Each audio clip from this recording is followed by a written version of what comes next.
Thank Hashem that we're able to learn same base. And the schus of learning, we should have the base of Migdash. Should be a for Shleima for those that need. Chil Nassim ben Sarah, Aaron David Alevi ben Menucha Lester, Avram Rafal ben Sarah, Asher Anshel Halevi, and Mary Maidel, and Sarah Basnuni. Okay, we're going to start. Hayim Beis,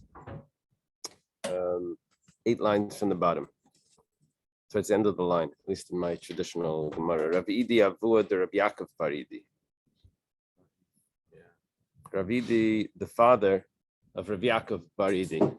Yeah, some take out that last Bar Idi, but have a rugel. So he would travel for 3 months, and he would be 1 day at the yeshiva. You hear, Rav Moshe? Traveled 3 months there, 3 months back. And yeah, I was just thinking it's not as bad. I don't have it as bad as him. And 1 day he would hear the lecture in the yeshiva. So the whole thing was just for 1 day. It was so far away, or is it very difficult for him to get there, or he was just a traveling salesman? No, it looks like he lived far away, and maybe it was difficult to travel. That's what it looks like. And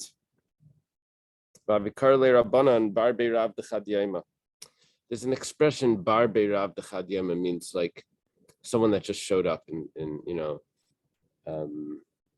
means he's a newcomer, but it's he just showed up. It's his first day in yeshiva. That's the expression. So they called him a Bar Beirav de Chad, which is similar to that expression, like he's a newcomer, because the expression means that he's there. It's his first day. They called him out. He comes for a day.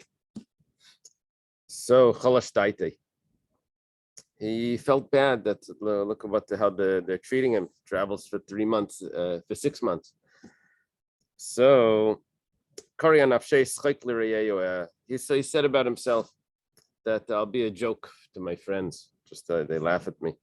Amali Rabbi Yochanan tells him, "B'matus minach, I plead, I beg you, leitanish rabbanan, don't cause the sages to be punished because of you. In other words, don't be makbid. Don't let it this bother you, because if it bothers, with the sages,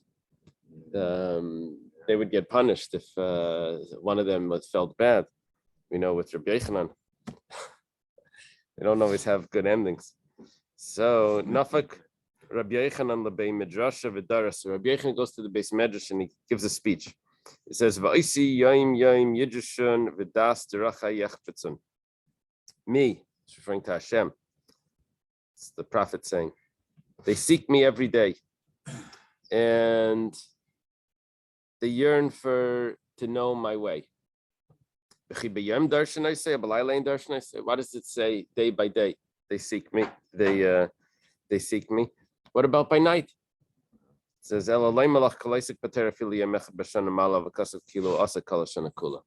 it's coming to tell me something else.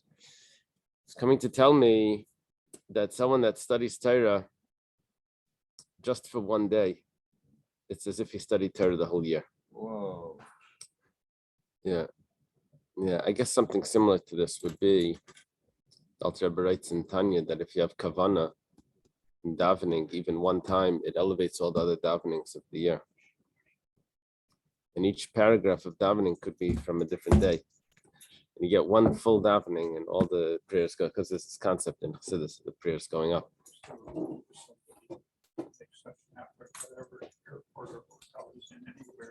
That's right. I think Yitzi working on a meme now. Yeah, it says he's working on a meme. What a meme is rather? We're all elevated by the effort. Yeah. The Naftali, the Moshe says that you elevate us all by your effort. Okay, so we find this in the negative. If it's in the negative, it's for sure in the positive. It says the amount of days, the punishment for the spies in the desert was based on the amount of days that they took to travel to spy the land. It says, "V'chi arbaim shana chatu, halay arbaim yaim chatu." But they stayed in the desert for 40 years, and it only took them 40 days. It's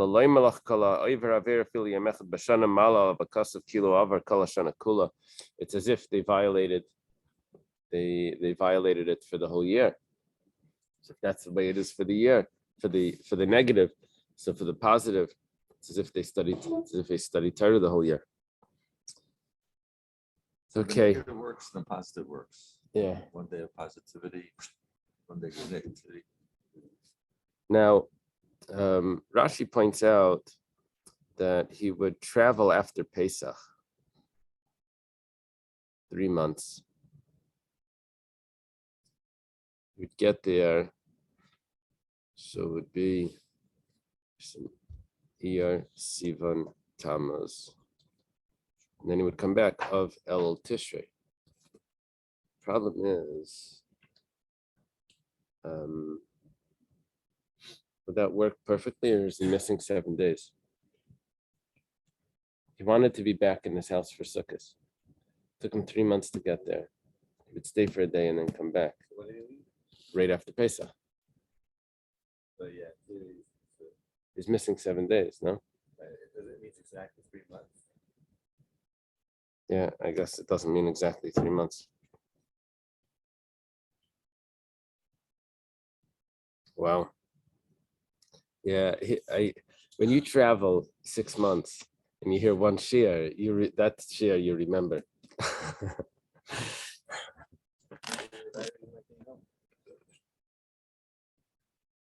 I hear.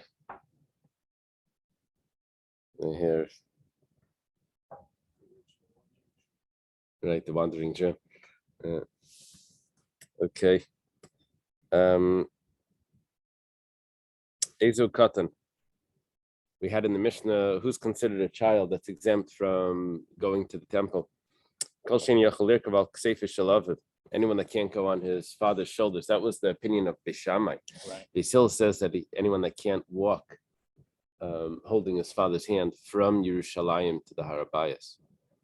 That was now my Gemara is missing the chulu. Do you have a chulu there? Does it say etc.? Yours doesn't say etc. either. It should. Yeah, I'm making that up, but from the context of the Gemara, it should.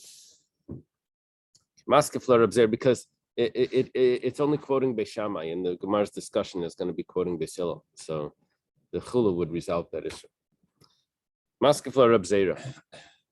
Reb Zera has a question. Ad hachaman asye. Who brought him until here? In other words, it says, Beisilo says that from the father, he holds the father's hand from Yerushalayim until Harabayas. How did he get to Yerushalayim? Amalei Abaya. Ad hacha de mechai ve'eme besimcha. I see say im eme. Kan ve'elach im yachalalas v'lachas b'yadi shalav Yerushalayim l'Harabayas chayev im leipata. It was a simple teretz. He says his mother came to Yerushalayim. Why did the mother come to Yerushalayim? Because there's a mitzvah of simcha. And the obligation on the husband to gladden his wife refers to, on the holiday, refers to the other types of simcha that the husband's also chayvim, which is the basar shlamim, the meat of the sacrifice. Now, so he's taking his wife to Yerushalayim. She should be able to eat from the meat of the sacrifice, but she herself doesn't need to go to the Beis Hamikdash. Just needs to be there because the basar shlamim is eaten in anywhere within the walls of Yerushalayim. So a woman and a child's chayav to go to Yerushalayim, but not necessarily Harabayas. So the woman is chayav to go to Yerushalayim. Does the child have to go to the Harabayas? So that depends. Yeah, depends if he can make it up there by holding his father's hand. Yeah, we said before, Hakol Chayavim. Who's exempt from Simcha? Is a child exempt from Simcha? No.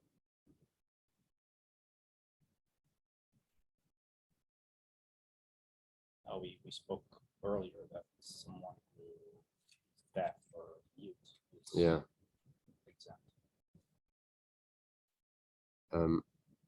But no, we said that a shayt b'katan are pater af min simcha. They're exempt. A katan would have been exempt from simcha as well. You don't have to give the child the meat. Oh, Right. meat is Yeah. Meat of the sacrifice is considered simcha. Yeah. Yeah. Then once you don't give him the meat, you don't give him the dessert either. so vegetarians can eat simcha. What is that? Vegetarians can eat. When the base of English comes, unless we'll have vegetarian carbonas. Yeah. So the father has to bring him up to if the father brings him, if he's able to walk holding his father's hand, then he's chayiv. Heishiv Rebbe Tachas Beis Hillel L'divrei Beis Shammai. Rebbe comes in place of Beis Hillel and asks a question on Beis Shammai. Beis Shammai said that if the child can ride on the shoulders, much younger age, then the father is obligated to bring him to Yerushalayim. Beis Hillel says if the child can walk, holding the father's hand. So Rebbe has a question to Beis Shammai. Quoting Tanakh, it says, V'chana layolsa, Shmuel. Chana did not go. Ki amar li'isha, she told her husband, Adi gamal anar ve'vesiv, until the child is weaned. And then I'll bring him. Talking about Shmuel. Chana has a child, and she doesn't go right away. She waits 2 years before she brings him. She said, why doesn't she go? She says she's waiting for the child to grow, and then she's going to bring him for good. He's going to stay there. So, excuse me, this is the child hold himself up on his shoulder. Yeah. When it About a says- What year. child cannot ride? It takes about a year until the child can sit on to sit up. To hold on, has the Right. boss to hold, you know, Right. you know, Right. No, well, a little baby, you have to hold them like this. 1 year. 1 year. year and a half. Yeah. But it says weaned is about 2 years. Right. Weaned would be 2 years, but to sit on the shoulders would be 1 year. Now, according to Beis Shammai, what's Chana saying? So that she's not going because she's gonna go. She's waiting for him to be weaned. But so what? She's obligated to go because the child's obligated to go. How could she hold him back? She could write according to Beis Shammai. It's a very strong question on Beis Shammai. Amar lei Avua. His father tells him, this is Reb Shimon ben Gamliel. Reb Shimon ben Gamliel tells Rebbe, there's a girsa on the side that says Abaya, which is very difficult to. Abaya, of course, never saw Rebbe. Rebbe is asking the question. It can't be Amalei Abaya. Abaya said to him. Maybe you take out the Amalei and then it could be Abaya. The only way to resolve that girsa would be that instead of Rebbe that was asking the question, there's another girsa that says it was Reb Zera that asked the question. Then Abaya responds to Reb Zera. But the way our Gemara has it, Rebbe asks the question, his father answers, Reb Shimon ben Gamliel answers, what do you have in your new Gemara? In that, what does it say over there? Avua? It says Abaya. Amalei Abaya.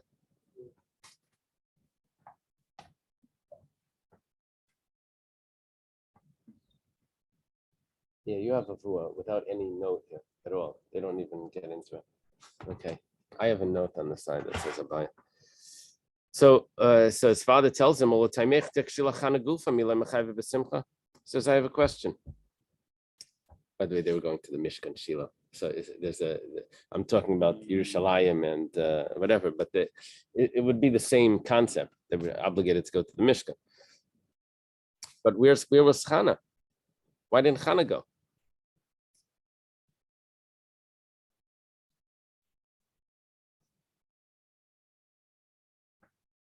Isn't this a mitzvah aseh shasman grama? Yeah. We learn, so she's exempt. She's exempt from Riyah, but she would be chayiv b'simcha.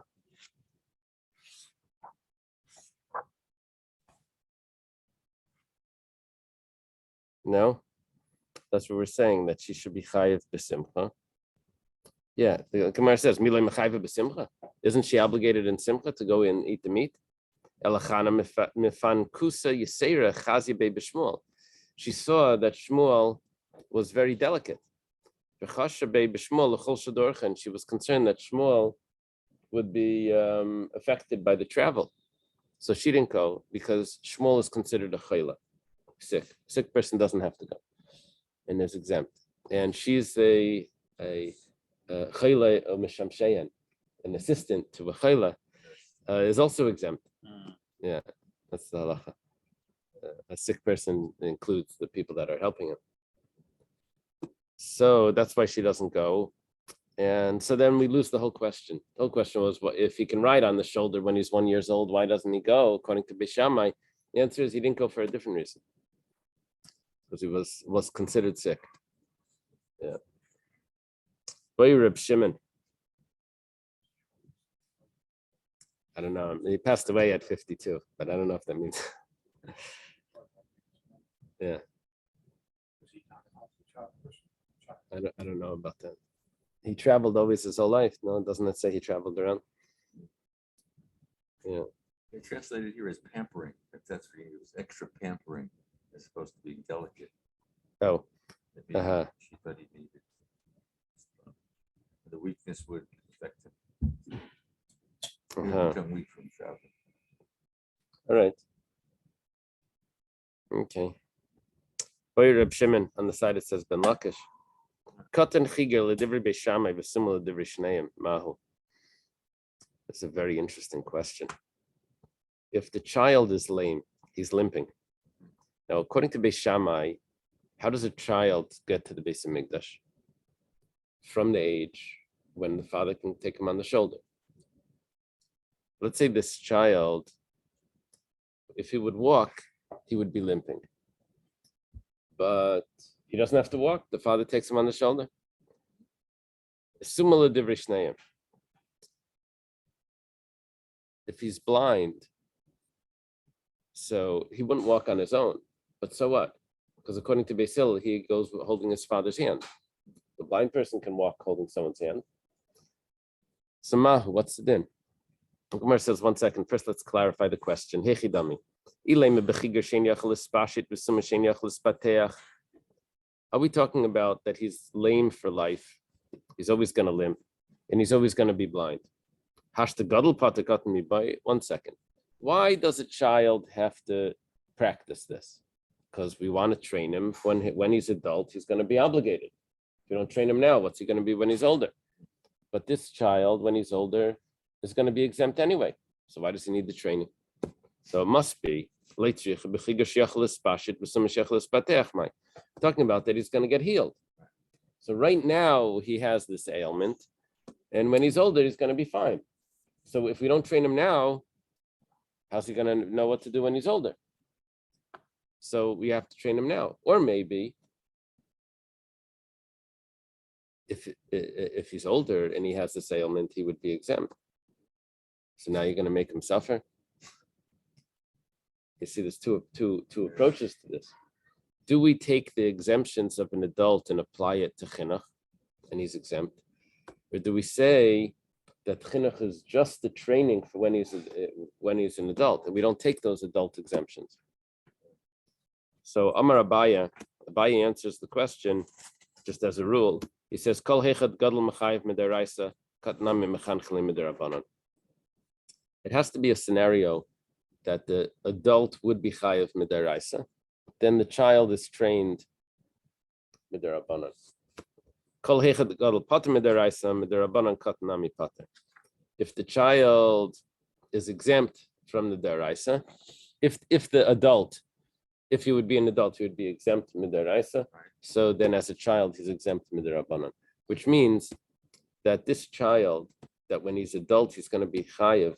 But right now, he has a certain ailment that would exempt him if he would be an adult. So as a child, we also exempt him. It's sort of like, I guess the way to view it is that we train him in the exemption of an adult. That's also chinuch.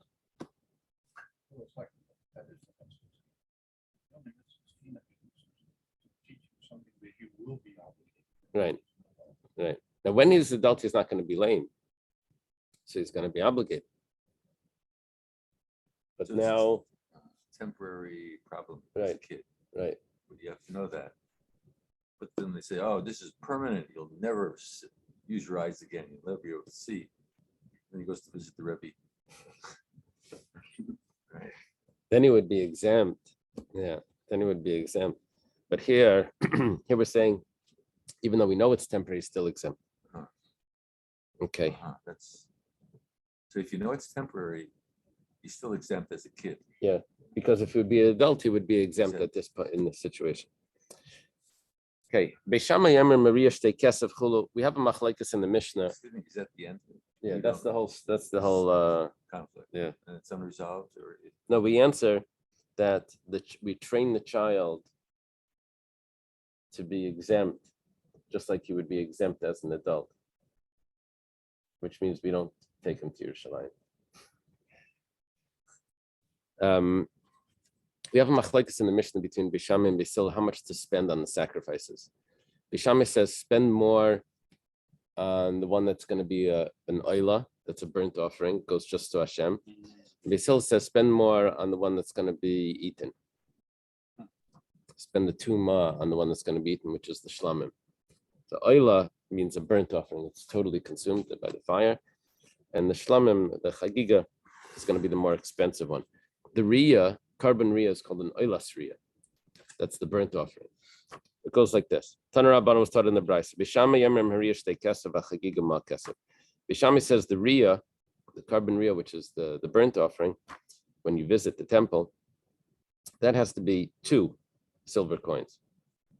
And the Chagigah is only 1. Chagigah is the peace offering, holiday peace offering. Sharia Ayla Kula Lagavaya Mashenkim B'Chagigah. He says that goes straight to Hashem, more expensive. Other one you're going to eat, that should be less. We also find on Shavuos that you bring 7 sheep, all for Eilas, and then you bring 2 sheep that are shlamim. You see, it's more important to have the Eilas than the shlamim. Those are more. That's a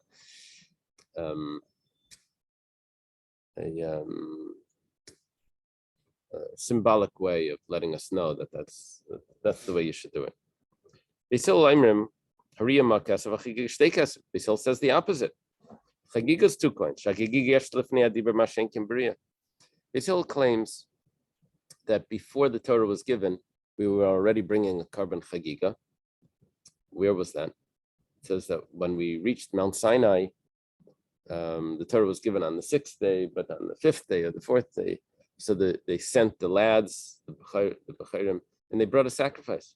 And Basil says that sacrifice was a carbon chagigah. So you see, the fact that it comes first, that it preceded the giving of the Torah, tells me that there's something special about it. It's supposed to be more expensive, it's more important. The Nesiim that brought their sacrifices at the dedication, at the inauguration of the Mishkan, over there they had more shlamim than oilas. Okay. Beisilel, the Gemara asks, "My time Beishamai." Why doesn't Beisilel say like Beishamai? Beishamai said that it's going to Hashem. You find by Shavuos as well. The Kamrit Adifa, the Oila Kula Gavaya. Your first claim is that because it goes straight to Hashem. He says, Adarabah, on the contrary, Chagigah Adifa, this Beishtei Achilas. It's going to Hashem and to the people, so it has to be double. Good claim. Second claim, the Kamrit Nelef Matzera, so you should learn from Shavuos, where over there's more burnt offerings and peace offerings done in Karban Yachid, Mikarban Yachid, done in Karban Yachid, Mikarban Tzibah. That was a communal sacrifice. We're not talking about every individual bringing those 7 sheep. The community brought the 7 sheep as Eilis. The community brought the 2 sheep as Shlamim. That's not, you can't compare it. Now how you're requiring every single person has nothing to do with what every single person has to do. Beishamai, my time, Basil. Why doesn't Beishamai say like Basil? Basil had some good claims also. The Karmet Chagigah Adif at Yeshan Lefnei Adibar. This that you said, Basil, that the Chagigah is more important because it was even before the Torah was given. This is supposed to be something that shows you that it should be more expensive. It says Riyanami Yeshan Lefnei Adibar. Big deal. says we also brought the carbon ria before the Torah was given. It says over there that they brought oilas. For the Kamrit, that's a big strong question on Basila. Still made it look like they brought shlamim over there, and you see, I'm right. Turned out that the whole assumption was wrong, according to Beis Shammai claims. Now the Kamrit Neilif Minasiyim. He said we should learn from the Nisiyim. The shlamim were more than the oilas by the Nisiyim. He says, well, that was the inauguration. Beis Shammai, this is Beis Shammai talking. Done in davar noig l'dairis, mi davar noig l'dairis, vein done in davar noig l'dairis, mi davar shein noig l'dairis. That was a one-time event. Don't prove anything from one-time events. Okay. Beisil ma'ishna chagigah d'yeshen lefnei adibar. T'ksiv yizbechu zvachim shlamim. Riyanami the haksiv v'yalu oilas. We right away asked the question that what did Beisil just do to us? They told us half a pasuk. Beisil says, you know why the shlamim, the chagigah is so important? Before the giving of the Torah, the Nari B'nai Yisrael, the Bechirim, they brought sacrifices. You know what sacrifice it was? It was a shlamim. See? So, but the other part of the pasuk says that they brought oilas. Gemara answers, Sabri Beisil oilas shekriv Yisrael b'midbar oilas tamid havai. That wasn't an oilas riyah. You know, we're dealing with Shavuos now. So it wasn't an oilas riyah. It wasn't because they came to the Temple Mount and they're bringing holiday sacrifices. That was the daily sacrifice. That has nothing to do with what we're talking. What was the special sacrifice that was brought then at the giving of the Torah? That was the shlamim. The other one was just a carbon tamid. It was the daily sacrifice. Beis Shammai Sabri, Beis Shammai says, Oila shekriv Yisrael b'midbar oilas riyah havai. Beis Shammai says, no, it wasn't the daily sacrifice. That was a special sacrifice. They only brought it then. It was an oila. It was an oilas riyah. So that comes out that the basis of this machlekes is what was done in the desert.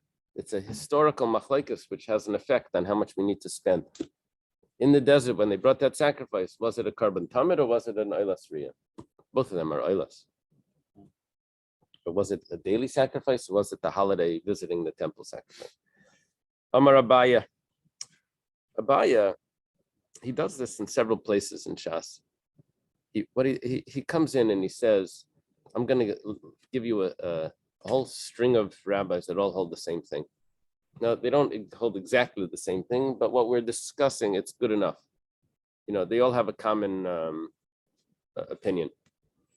Here, he only does it with 3 and 3. In Masechta Sukkah, he does it with 8. In other places, he does it with another 5 or 6. He lists the rabbis together. He says that they all hold the same thing. Yeah, there's a Gemara somewhere that says, Ein halacha kishita. When Abaya does this, it means the halacha is not like that. But over here, it's not going to work because he does it for both sides. It's got to be like one, right? I think. So, Beis Shammai, Rabbi Lezer, Rabbi Yishmael, Kulas Firlu, Oylashi, Krivi Sol, Bamidbar, Lasriyava. Abaya says, Beis Shammai, Rabbi Eliezer. What's the Gimel? Yeah, Rabbi Eliezer, not Rabbi Lezer, Rabbi Eliezer. And Rabbi Yishmael, they all hold the same thing. Now, this is very nice because Rabbi Eliezer, we actually know, was considered a follower of Shammai as well. In a certain instance, we said Shamuti, that he followed Shammai. And Rabbi Yishmael would lean toward that side as well, as opposed to Rabbi Akiva. They all hold. Is Eliezer the same as Elazar? No. Eliezer, you have Elazar? Yeah. Yeah, so I have it corrected in the Bach that it's Rabbi Eliezer. Aha. I'm choosing that because, besides the Bach says it, but also because I like it. Okay.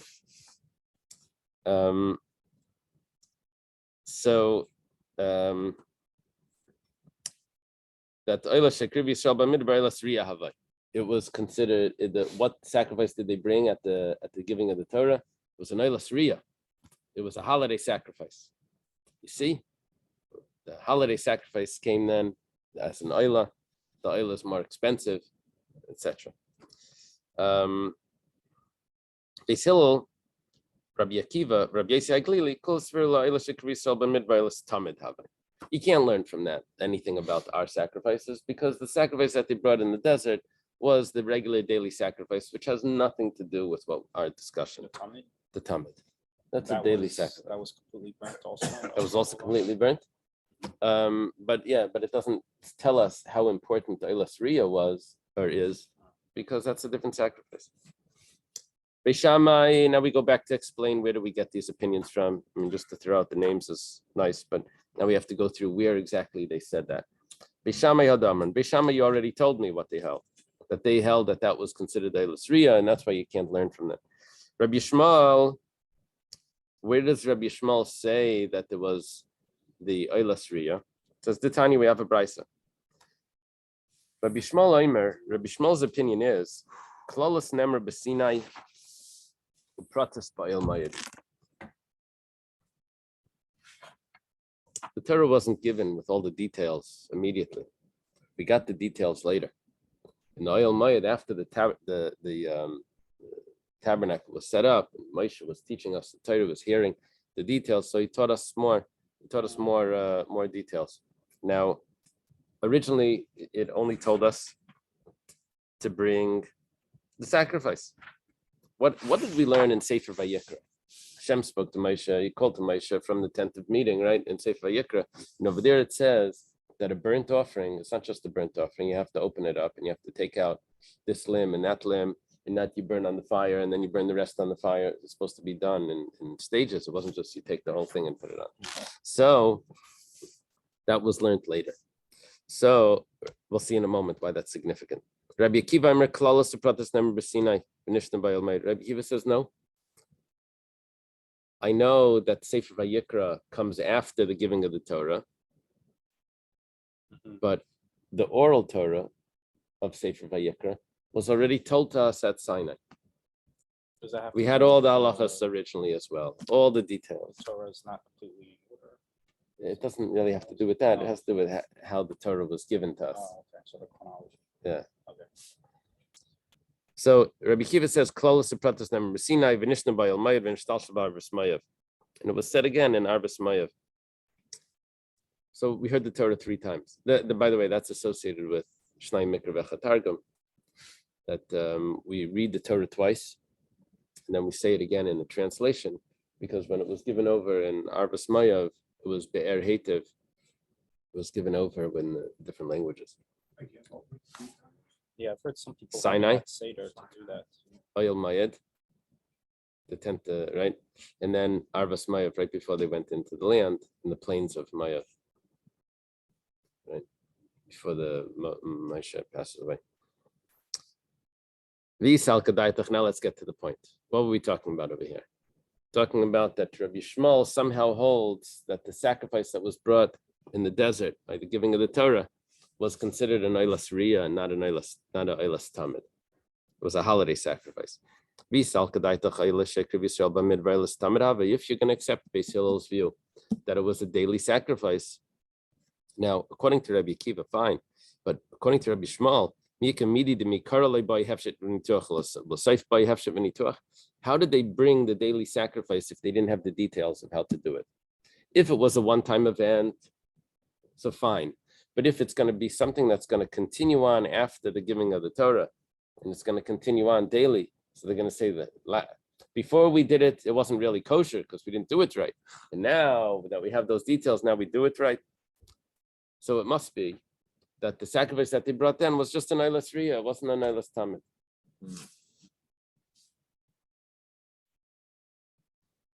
Yeah. Tosfos has a question. Well, what about the Eilas Riyah we bring afterwards? Also, I'm going to say that the Eilas Riyah then wasn't correct. Why do you get away with it if it's the Eilas Riyah that wasn't done? He says, well, by the Eilas Riyah, it doesn't give me those details, but by the Tamid, it gives me the details of how it needs to be skinned and cut up. Okay. Rabbi Eliezer de Tanya. Remember, Abaya says that Rabbi Eliezer also holds like this opinion that before the giving of the Torah was the sacrifice there was an Eilas Riyah, not an Eilas Tamid. Tosfos points out one more point. There's an issue with this. The issue is that even according to Rabbi Akiva, that says that all the details were given at the giving of the Torah, even orally, even though later on, but this was before the giving of the Torah. It was a day or two before. That doesn't help. That's this question. Anyway, he answers that whenever we got it, we got those details. Okay.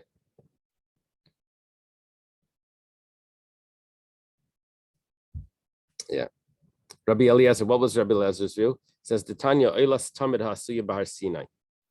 The Brisa says like this. There was a Eilas Tamid that was performed at Mount Sinai.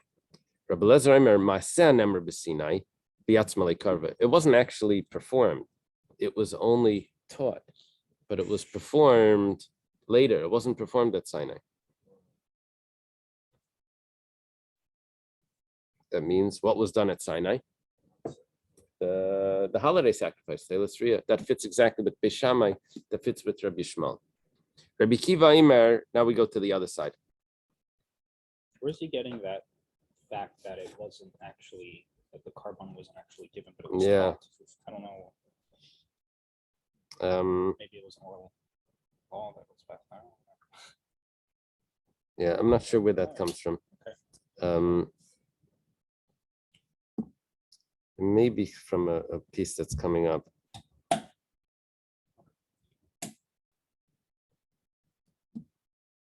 It could be because also he doesn't want it to be that the halacha switched about an Eilas Tamid.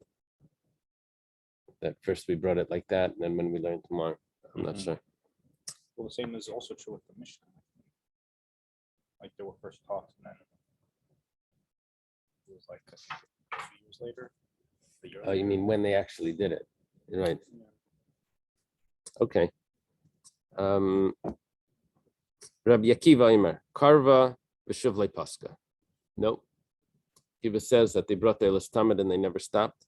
Elamani Makayim Azvachem Mincha Higashtem Li Bamidbar Arbaim Shana Beis Yisrael. The prophet says, I don't need your sacrifices. Did you bring me sacrifices in the desert for the 40 years? Sounds like they didn't bring the sacrifices. As well, the Gemara says, that's its problem according to Rabbi Akiva that says they brought the carbon tamid already from then, that they never stopped. He says, well, Shifti Shalevi Shlayavda Vaidazara Hinikrivisa. It was the prophet was really saying that there was a problem with them bringing it because they were held in contempt because of the sins. So you didn't bring me sacrifices in the desert. So Rabbi Akiva now says, well, it was Shevet Levi that brought it because they did not sin. Okay. Was Mika Levi? No. He had a someone, his client. Right. Okay, Basil Hadi Amran. We said already, we'll see. We said Basil's opinion. Basil, in other words, Abaya puts together three names that are going to hold that in the desert, the sacrifice was an Eilas Tamid, the daily sacrifice. Basil, they said that already. That was their argument with Beis Shammai. They said that it was shlamim that they had in the desert. So what about the Eilah? He says, don't worry about the Eilah. That was Eilas Tamid. Rabbi Akiva Hanami Damran. He also told me what Rabbi Akiva says, that they brought an Eilas Tamid and they never stopped. Rabbi Yesi Aglili, that we didn't say yet. Rabbi Yesi Aglili, the Tanya was taught in the Bryce. Rabbi Yesi Aglili, I'm a Shalish mitzvahs and Stavi Yisrael Ba'leisim L'regel.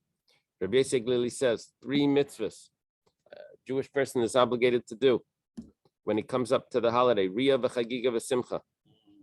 Okay, we learned this before. Shachar. Yesh b'riyah shem b'shteyim, right? Shin ches and reish. Yesh b'riyah shem b'shteyim. The carbon riyah has something that the other two don't have. Yesh b'chagigah shem b'shteyim. And the carbon chagigah has something that the other two doesn't have. Yesh b'simcha shem b'shteyim. And simcha has something that the other two doesn't have. This would be like those Venn diagrams, right? Yesh b'riyah shem b'shteyim. The Riyah has something that the other two don't have. Sharia ayla kula gvaya mashenka mishteyim. A riyah is totally burnt. Good. It's true. It's an ayla. It's totally burnt. Yesh b'chagigah shein b'shteyim. Chagigah is something that the other two don't have. Shechagigah yesh lifnei adibar mashen b'shteyim. It's a very strong point. Chagigah was an original sacrifice given before the Torah was given that the carbon riyah was not. Only the Chagigah was. Aha. That's a proof that what was the sacrifice that was by the giving of the Torah. It says they brought an ayla. It must have been the carbon tamid, not a carbon riyah. Not an ayla riyah. So what was the carbon that Israel did before the giving of the Before the giving of the Torah, they brought shlamim. Well, we're going Oh, to say peace that offering. was a Chagigah, yeah. Okay. And they also brought aylas. But which ayla was it? But Was it a carbon tamid or was it a carbon It's riyah? not a or what? No, no. A peace offering is So a it couldn't have been shlamim. that, right? Yeah, but they brought two. They brought aylas and they brought shlamim. Oh. The peace offering, we're going to agree, is a carbon chagigah. It was a holiday offering. And the carbon that was brought, the ayla that was brought is a machlaikas. Right. If it's a tamid or a aylas riyah. And it turns out that from Rabbi Yossi Aglili, we see that it was a carbon tamid. Because he says the Chagigah is different than the aylas riyah because the Chagigah was brought back then and the aylas riyah wasn't. And the Shalmei Simcha. The Shalmei Simcha is different. The Simcha is the extra sacrifice. Shalmei Simcha for the extra meat to be able to rejoice. Okay, now the Gemara has a question.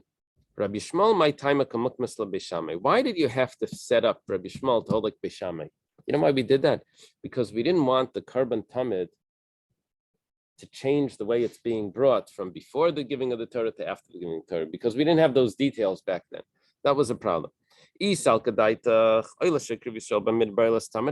would say that it was a carbon tamid,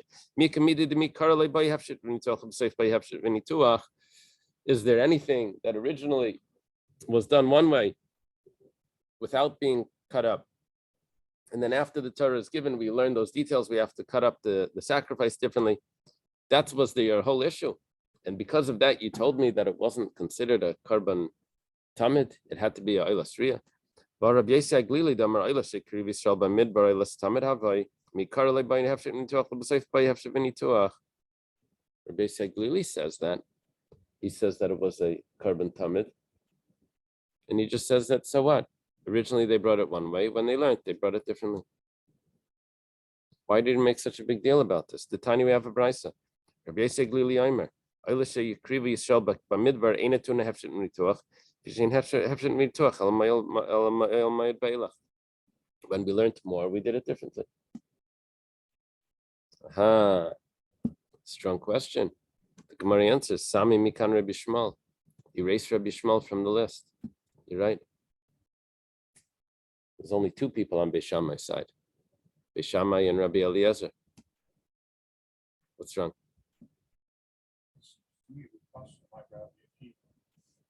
That we have all the details.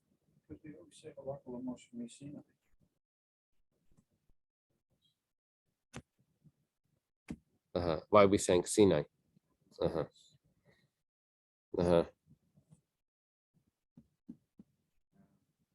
That's an expression. That's an expression. Could be. You want me to take it serious? Okay. So there was a difference in the performance of the carbon. According to Rabbi Shmuel, according to Rabbi Yossi Aglili, clearly, and according to Rabbi Shmuel, we're assuming now that there was a difference as well, the way it was brought. According to the other opinions, we just say that it wasn't brought. It was the aylas riyah that was brought. But Rabbi Yossi Aglili tells me clearly that it was a carbon tamid. And she said, tells me clearly that they switched the way they were doing it. Yeah. They have a discussion about the tefillin. What was originally in the tefillin? Well, I know the Exodus of Egypt. Right. When did they get Shema and Vayim Shmaya? That they only got in Dvarim. Yeah. So originally the compartments were empty. They had 4 compartments in the Shel Reish. And they had Maybe that Aser Sedibris in it. Right, in the Dead Sea Scrolls, they can't fill in with Aser Sedibris. But that's a joke. They didn't have it. But I think they had it as they learned. They filled in the gaps to fill it in. Okay. By Rav Chisda. Haikra Hechiksiv. Rav Chisda has an interesting question. It says we have a pasuk. The pasuk says, "Vayishlach esnari b'nei Yisrael vayalu eilis." He sent the lads of the Jewish people, which is referring to the firstborns, and they brought burnt offerings. Kvasim. They were probably sheep. Vayizbechu zvachim shlamim laHashem parim. And they slaughtered peace offerings to Hashem, cows. Oidilma, or maybe idividi parim havi. Is there a comma, the punctuation, after vayalu eilas? Usually an oila is a sheep, and a shlamim maybe it says clearly the shlamim was. In other words, is parim, cows, going on the whole sentence or only on the second part of the sentence?